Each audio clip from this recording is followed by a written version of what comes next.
Morning dear students, मैं नीरज भट्ट आप लोगों का अपने यूट्यूब चैनल पर स्वागत करता हूं।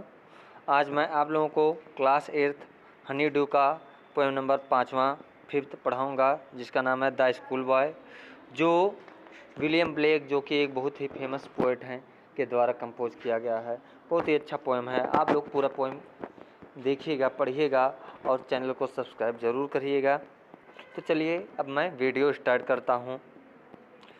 The school boy in the poem is not a happy child. इस पोएम में जो स्कूल बॉय है वो खुश लड़का नहीं है। वाट मेक्स हिम अनहैप्पी, आखिर में क्या कारण है वो खुश नहीं है। Why does he compare himself to a bird that live in a cage, वो आखिर में क्या कारण है जो अपने आप को एक बर्ड से कंपेयर करता है जो एक केज में बंद यानी पिंजरे में बंद रहता है। और प्लांट या प्लांट से कंपेयर करता है that withers when should blossom, जो कि मतलब विदर हो जाता है जब उसे ब्लॉजम होना चाहिए, यानी कि हरा भरा होना चाहिए, खिलना चाहिए। तो चलिए अब मैं पोएम स्टार्ट करता हूँ, आप लोग पूरा पोएम पढ़िएगा।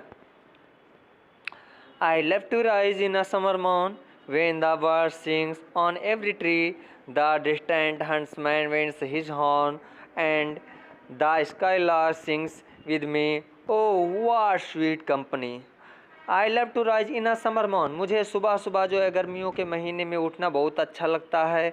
when the birds sing on every tree, जब बर्ड्स क्या होते हैं, प्रत्येक क्या करते हैं, पेड़ों पर चहकते हैं, बोलते हैं, गाना गाते हैं। The distant huntsman winds his horn, horn मतलब तुरही, यहाँ पर बिगुल बजाने से, सीटी बजाने से दूर दूर तक जो शिकारी होते अपने शिकार पर सुबह सुबह जब निकल जाते, पुराने ज़माने में शिकारी निकल जाते थे सुबह ही शिकार करने पर, तो वो लोग जा रहे हैं अपने क्या हैं, हॉर्न को बजा रहे हैं। And the skylark sings with me, और स्काईलार, मैं भी टहलने जब निकल जाता हूँ, सुबह सुबह निकल जाता हूँ, तो स्काईलार पक्षी जो है क्या है, मेरे साथ गाती है। कहने का मतलब सुबह का मौसम इतना अच्छा होता है, इतना सुहाना होता है कि आप अगर कभी गए होंगे तो उसको फील कर सकते हो, खासकर गर्मी के महीने में जब हल्की हल्की हवा चले और सुबह एकदम निकल जाओ मॉर्निंग वॉक पर। ओह व्हाट स्वीट कंपनी, ओह कितना प्यारा साथ होता है, कितनी अच्छी टोली होती है। ओके, कंपनी माने टोली, group. But to go to school in a summer morn, लेकिन गर्मी के सुबह में स्कूल जाना, O it drives all joy away, O पूरा का पूरा मज़ा किरकिरा कर देता है, आनंद को छीन लेता है। अंडर अ क्रूल आई आउटवर्न, एक क्रूल आई के नीचे हम लोग बैठे रहते हैं, के सामने रहते हैं। वो क्रूल आई कौन रहता है, जब स्कूल हम जाते हैं हमारी खुशियाँ छिन जाती हैं, टीचर्स होते हैं। तो यहाँ पर टीचर को क्रूल आई के रूप में बताया गया है। The little one spend the day, और छोटा बच्चा, छोटा सा नन्हा सा प्यारा सा बच्चा पूरा का पूरा दिन वहीं पर व्यतीत करता है। इन साइंग एंड डिसमे, जो क्या हो जाता है, मुरझा जाता है, आहें भरता हुआ मुरझा जाता है, उदासी से भरा हुआ बैठा रहता है। Then at times I drooping sit, और क्या होता है तब उस समय जो है क्या होता है, हम लोग क्या होते हैं, मुरझा कर बैठे रहते हैं, उदास बैठे रहते हैं। And spend many and anxious, और कई सारे घंटे जो है चिंता में बिता देते हैं। क्यों चिंता में बिता देते हैं कि छुट्टी कब आएगा, जाएंगे घर का, कब मौज मस्ती फिर से घूमेंगे खेलेंगे। Anxious hour nor in my book can I take delight, यहाँ तक कि मुझे मेरी किताबों में भी आनंद नहीं मिलता है, मुझे मेरी किताबों में भी आनंद नहीं मिलता है, यानी पढ़ने में मन नहीं लगता है, मन लगता तो आनंद मिलता। Nor in my book can I take delight, delight माने प्रसन्नता। Nor sit in learning bower, और ना तो टीचर के सामने पढ़ने में ही मन लगता है, टीचर अगर पढ़ाते हैं तो वहाँ पर ही बैठकर जो है पढ़ने में मन लगता है। Worn through with the dreary shower, और वहाँ पर क्या करते हैं, जो उनके द्वारा क्या होता है, ज्ञान दिया जाता है, वो हम लोगों को ड्रेरी, जम्हाई जैसा लगता है, उदासी जैसा लगता है, हम लोगों को उसमें थोड़ा सा रुचकर ही नहीं लगता है। वो थ्रो, वो जो फेंका जाता है हम लोगों के ऊपर, शॉवर डाला जाता है, वो क्या होता है, एकदम उदासी भरा होता है, अरुचिकर होता है।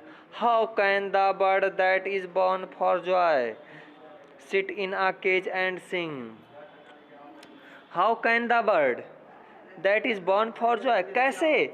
जो पक्षी जन्म लेता है खुशियाँ मनाने के लिए, इंजॉय करने के लिए। Sit in a cage and सिंग।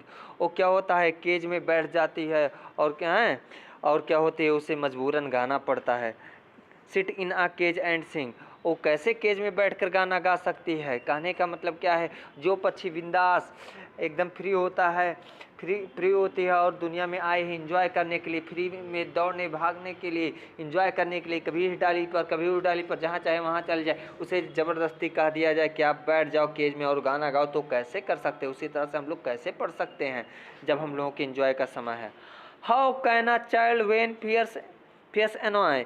कैसे एक बच्चा जो कि डर सकता है, how can a child when fears annoy, जब चिढ़ता है, डरता है, but droop his tender wing, और क्या होता है, उसके जो टेंडर विंग होते हैं, ड्रूप माने होता है सूखना, मुरझा जाना। How can a child when fears annoy. कैसे एक बच्चा जब डरता है, चिढ़ता है, उसे अच्छा नहीं लगता है, but Drew his tender wing, और उसका जो टेंडर विंग होता है, मुलायम यानी पंखे होते हैं, उसको क्या कर दिया जाता है, उसको सुखा दिया जाता है। And forget his youthful spring, और अपने यूथफुल स्प्रिंग को यानी नन्हे से बचपनेपन को क्या हो जाता है, भूला जा सकता है, यानी भूल जाता है। कहने का मतलब क्या है, जब बच्चों के हंसने खेलने कूदने का समय होता है तो बच्चों को स्कूल में भेजकर उससे उनके खुशियों को छीन लिया जाता है, और कैसे उनके जो है आनंद लेने के समय को, उनके बचपने को क्या कर दिया जाता है, लोग जो है क्या बोर्डम बना देते हैं, यानी उबाऊ बना देते हैं। ओ फादर एंड मदर, अब यहाँ पर संबोधित किया जा रहा है, विलियम ब्लेक जी संबोधित कर रहे हैं गार्जियंस को, पेरेंट्स को। O father and mother, if birds are nipped and blossoms blown away. हे मम्मी और पापा, हे माता और पिता, यदि बर्ड्स को, कलियों को इसी तरह से निचोड़ दिया जाएगा, तोड़ दिया जाएगा, एंड ब्लॉजम्स ब्लोन अवे, और उनके खिलने को यानी उनके जो है मासूमियत को क्या किया दिया जाएगा, उनके बालपन को दूर कर दिया जाएगा। And if the tender plants are stripped, और जो नन्हे पौधे होते हैं उनको स्ट्रिप्ड कर दिया जाए, निचोड़ दिया जाएगा, तोड़ दिया जाएगा। ऑफ देयर जॉय, यानी निचोड़ने तोड़ने का मतलब क्या है, उनकी खुशियों से। इन द स्प्रिंग डे, स्प्रिंग के सीजन में क्या होता है, स्प्रिंग के सीजन में आप लोग देखते हो चिड़िया चहकती हैं, पौधे खिलते हैं, हरे भरे हो जाते हैं, फूल लगते हैं। उसी तरह से बच्चों के जीवन को स्प्रिंग डे कहा गया है। यानी बच्चे क्या होते हैं, जब छोटा जीवन होता है तो खेलना कूदना ज़्यादा चाहता है, अपने मन की चीज़ें करना चाहते हैं, उसी में हम उन्हें स्कूल का बोझ डाल देते हैं, किताबें खरीद देते हैं, बड़ा सा बैग लाद देते हैं, जिसलिए जो है वो क्या हो जाते हैं, उदास हो जाते हैं। तो उसी को स्प्रिंग कहा गया है। Of their joy in the spring day, उनके स्प्रिंग के दिनों में, by sorrow and cares dismay, और उन्हें दुखी दे दिया जाता दुख के द्वारा, एंड क्या केयर डिसमे, और उन्हें जो ध्यान दिया जाता है वो सब क्या हो जाते हैं, खराब हो जाते हैं, मुरझा जाते हैं। How shall the summer arise in joy. कैसे समर में यानी गर्मी के सीजन में इंजॉय करेंगे बच्चे, और द समर फ्रूट्स अपीयर, या उन पर कैसे गर्मियों में फल लगेंगे, आप ही बताइए। हे मम्मी पापा, जब आप जो है गर्मियों के दिनों में यानी खुशहाली के दिनों में जब बच्चों को खेलना कूदना चाहिए तो आप उन्हें स्कूल भेज देते हैं, तो अब आप ही बताइए कि बच्चे कैसे जो है खुशी मन से जो है अपना ग्रोथ कर सकते हैं, कैसे आगे बढ़ सकते हैं, क्योंकि तब तो उन पे फल ही नहीं लग पाएगा, फूल ही नहीं लग पाएगा, तो आप उनसे कैसी उम्मीदें करते हैं। उम्मीद करता हूँ कि आप लोगों को ये पोएम अच्छे से समझ में आया होगा। मिलते हैं अपने अगले चैप्टर में, तब तक के लिए थैंक यू।